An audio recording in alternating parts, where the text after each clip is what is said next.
It seems to me that 9/11, it has been in the planning for decades before it happened, and it is meant as a centerpiece, almost as a lightning rod, to encourage people to question things like this, to question, what do you really think you know? You've got a TV screen showing a plane going into a building, physically impossible the way that it's depicted, and just silly, really. When you look at the footage, it's silly. They weren't even really trying to make it look realistic. And yet everyone around you believes that planes went into the buildings that day. So, therefore, it stands to reason that you can infer from this that the people around you are not really paying that much attention. So what else are they missing? What else are you missing? Are you willing to go back to the start and reconsider things? And so in the case of ancient Egypt, we've got people saying that they think they know what was happening in that part of the world 2, 3, 4,000 years ago, and they think they know what the ancient Egyptian mythology was. Well, maybe you do, but have you checked the sources? If you take the time to check the sources for some of these stories, you'll find that a lot of them trace back to a thing called Oxyrhynchus, the Oxyrhynchus papyri that were discovered by Grenfell and Hunt. The Oxyrhynchus papyri is a collection of papyri excavated from the rubbish dumps of the ancient city of Oxyrhynchus. This was done by two young Oxford scholars in the late 19th and early 20th century. The names are Bertrand Grenfell and Arthur Hunt. And then after an agreement with the local antiquity service, brought the papyri to England, actually deposited them at Oxford, where they have been ever since. So the Oxyrhynchus papyri project goes back to the late 1960s, when the British Academy started funding for the cataloguing of the collection. The AHRB took over in 1999 and the AHRC since 2005. Down to the late 60s, only 30 volumes have been published. Just under 50 years, another 50 have appeared. Without this funding, this would not have been possible. The funding allows the employment of dedicated researchers who make sure that there's basically a volume out every year, and also vastly improves the quality of the product. The Oxyrhynchus papyri is a sort of cover term for the contents of the rubbish dumps of the old city. When the excavators got there, there wasn't much left of the buildings, but there were this series of low mounds which turned out to be rubbish tips, and mixed up with the old sandals and bits of dead cabbage. There were a very large number of written items, bits of books, bits of documents, and the Oxyrhynchus papyri covers all of those. But they only discovered this stuff 120, 130 years ago. So how much of what we think is 2,000 or 3,000 year old myths are really things that were created out of thin air, or potentially created out of thin air 120, 130 years ago? And then as you start to get your head around some of these things, it makes more sense to come back to 9/11 and ask, well, the people behind that, are they the same people who are behind the fake history? Because if they are, that would kind of make sense. And then you look at Aleister Crowley and his Book of Thoth, and the fact that he supposedly wrote the Book of the Law in Egypt. You know, he supposedly wrote it while he was in a temple. And then you look at your $1 bill and you've got your little all-seeing eye, your little eye of providence above your pyramids. And when you start to tie some of these ideas together, for me anyhow, it's been a case of imagining that ancient Egypt was thousands of years ago and we knew what was happening, and that here we are today, and you know, who's behind 9/11 we don't really know. I'm now starting to think maybe it's the same group of people. Maybe the same group of people created the myth of ancient Egypt. They created the myth of the pharaohs and the Sphinx and all this kind of stuff. And they're also the ones who are encouraging us to revisit the myth with these major events like 9/11. Mezzi, I know I'm being very convoluted when I explain it that way, but can you kind of get where I'm going with all of that? Yeah, I do. And the other thing, I've been watching some interesting old movies of late with back in the English times of poverty and, you know, only the very rich and only the very poor. And I thought to myself, well, how do we know that? How do we actually know that there was that much poverty and people were, you know, this is the Dark Ages or something, and I just went, no, I'm just not going to believe that. This is just again another movie made for television to make us think that we're doing so good today compared to all those years ago when people died really, in their 30s and all that sort of stuff. I just refuse to take that as the way the movies go with all the poverty and all the rich people doing all the nefarious stuff and to the poor poverty people. Sorry, do you get where I'm coming with that? Yeah, like they show us, or they get us to imagine that in the past people were impoverished, and so thanks to technology or to government, or thanks to mass education, we're so lucky now. People are no longer impoverished, but they used to be. Yeah. So we're very lucky to have what we have today, and this is all premised on the idea that we know what was happening hundreds or thousands of years ago, and that we're better off than how things were. And we know how they were because of history. And it sounds like what you're suggesting is maybe that's a lie as well. Maybe we don't really know the past, and maybe whatever was happening in the past, it wasn't necessarily all of these impoverished people. And maybe we're not actually so much better off than they were in the past. Yeah, exactly. Exactly. Yeah, and so who is giving us this ancient history? And in the case of ancient Egypt, and again, guys, I hope I'm wrong. Please, someone, check the primary sources. Come back to me with some evidence that this is not all make-believe. But my research suggests that a lot of what we think we know about ancient Egypt goes back to Grenfell and Hunt and the Oxyrhynchus papyri. And the official story of the Oxyrhynchus papyri is that it's an ancient tip or a burial ground or a disposal facility or something like this. And these are where all these ancient texts were found that have been getting translated now over the past 100 or 120 years, or whatever the case might be. And it's from these texts that we derive our knowledge of ancient Egypt. So this is one of the original tin boxes that came from Egypt, full of papyri. This is the way the papyri look like when they're picked from the ground. A massive small fragments that look like cornflakes. And if I pick up one here, I can see the beginnings of two lines with Greek names. These are all now in a line for to receive conservation, which will allow us to see what they actually say.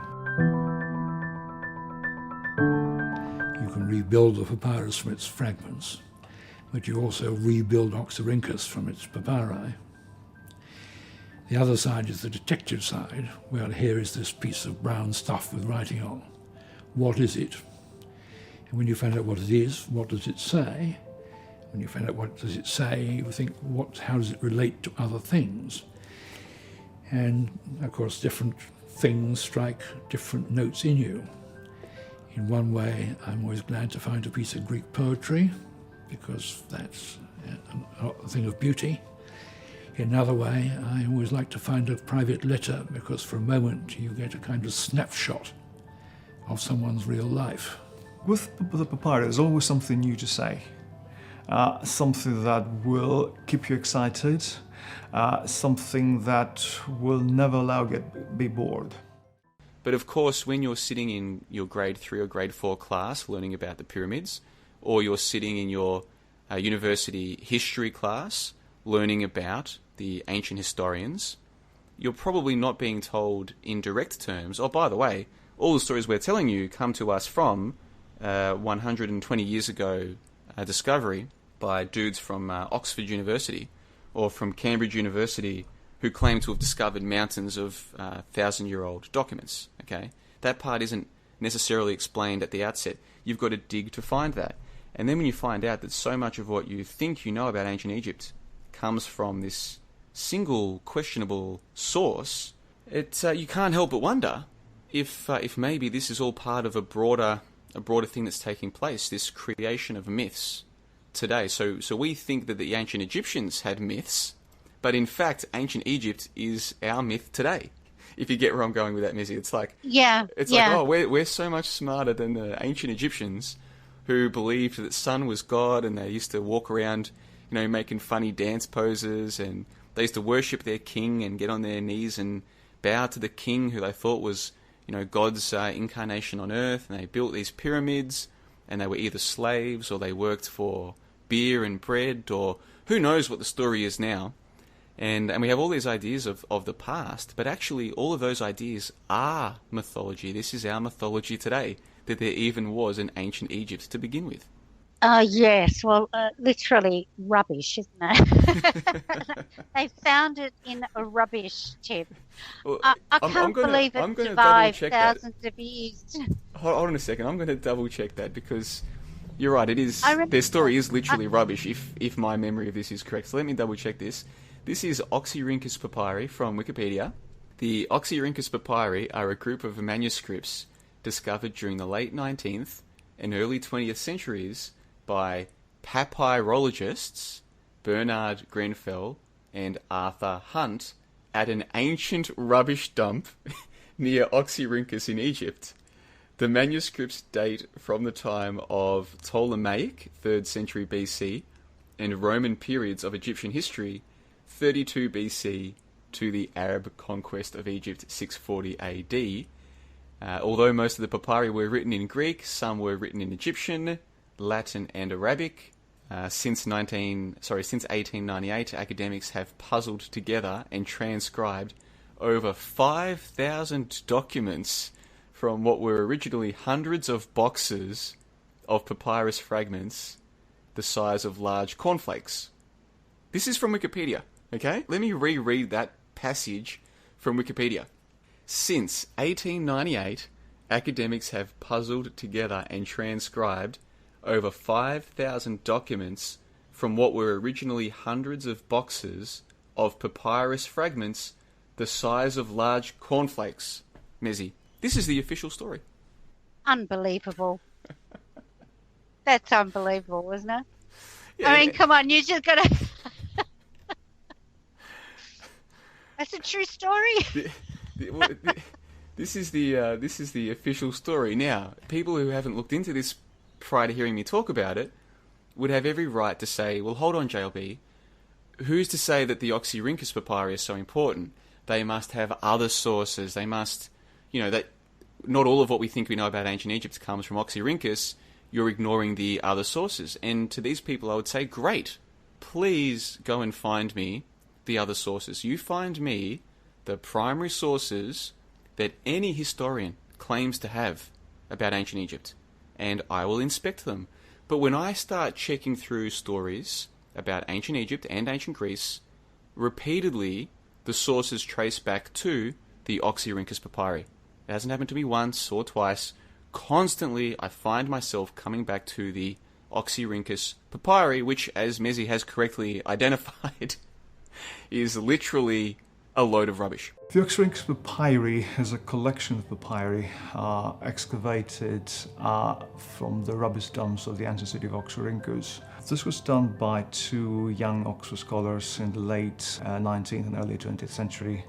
The names are Bernard Grenfell and Arthur Hunt. And then after an agreement with the local antiquity service, brought the papyri to England, actually deposited them at Oxford, where they have been ever since. Excavated from the rubbish dumps of the ancient city of Oxyrhynchus. Excavated from the rubbish dumps of the ancient city of Oxyrhynchus. Yeah, I wonder how many other rubbish tips they had around. Yeah, and so. I mean, come on, how many thousands of years later?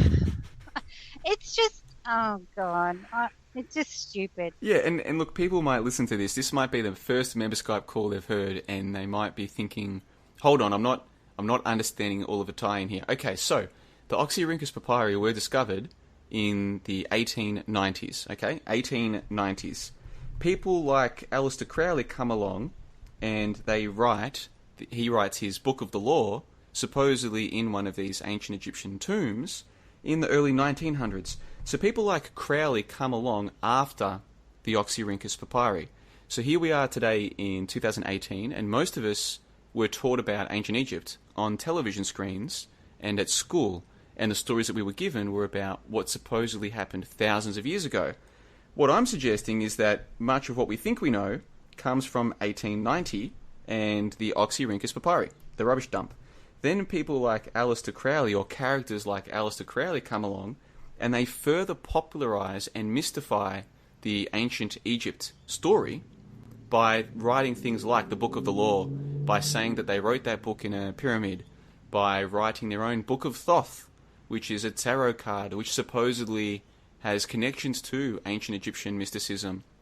Then fast forward to our present time today, and we've got people like the Sync guys doing some really cool work making connections between the monolith, Stanley Kubrick, 9/11, Truman in the Truman Show, the number 17, all these kinds of things, really cool stuff. But they too are getting sucked into these stories of ancient Egypt as though those stories are real. However, if we take the time to check through the sources, maybe ancient Egypt is a myth that dates to the 1800s, and a lot of it to the 1890s through the Oxyrhynchus papyri. Do you think I've done a fair job there, Mizzy, at 1:30 on a Sunday afternoon, trying to tie? I think you've done a great job there. But, what about the pyramids, John? They've been there for 2,000 years, haven't they? Or 10,000 years, or 20,000 years? Oh, maybe 80,000 years, Mizzy. If you read the Reddit conspiracy subreddit, which I do still read regularly, and there's not really many places online to discuss what we would call conspiracies. You've got forums like Godlike Productions and Above Top Secret. You've got Reddits like the subreddit Conspiracy. These places attract a large bulk of the traffic of discussion of these topics, and so I do still check, particularly the Reddit subreddit Conspiracy from time to time. And you will find, I'm very confident in saying this, you will find on that subreddit far more people, Mezzy, who believe that ancient history goes back further than they're telling us. They're hiding what was happening 100,000 years ago from us. The pyramids go back, tens of thousands of years. You'll find more conspiracy people, more act people with that mindset. Then you will find people who will open their minds to the possibility that it's not just the ancient Egyptians who had mythology, but we ourselves today have mythology, and one of those myths is ancient Egypt. Yeah, I agree. Yeah, I've seen some of those people that say that the pyramids were built at a time when the stars were blah, blah, blah, that was facing this way and that was facing that way. And as a matter of fact, pyramids were built according to the stars in the sky, and the Milky Way was the Nile River, et cetera, et cetera. But, again, they're only just guessing. And what I don't get is, how do they actually know what the stars did 10,000 years ago? Really? Yeah, exactly. How would we know? Yeah. Most of us don't even know what the stars are doing today. I know. A myth on top of a myth on top of a myth. Excavated from the rubbish dumps of the ancient city of Oxyrhynchus. Excavated from the rubbish dumps of the ancient city of Oxyrhynchus. Excavated from the rubbish dumps of the ancient city of Oxyrhynchus.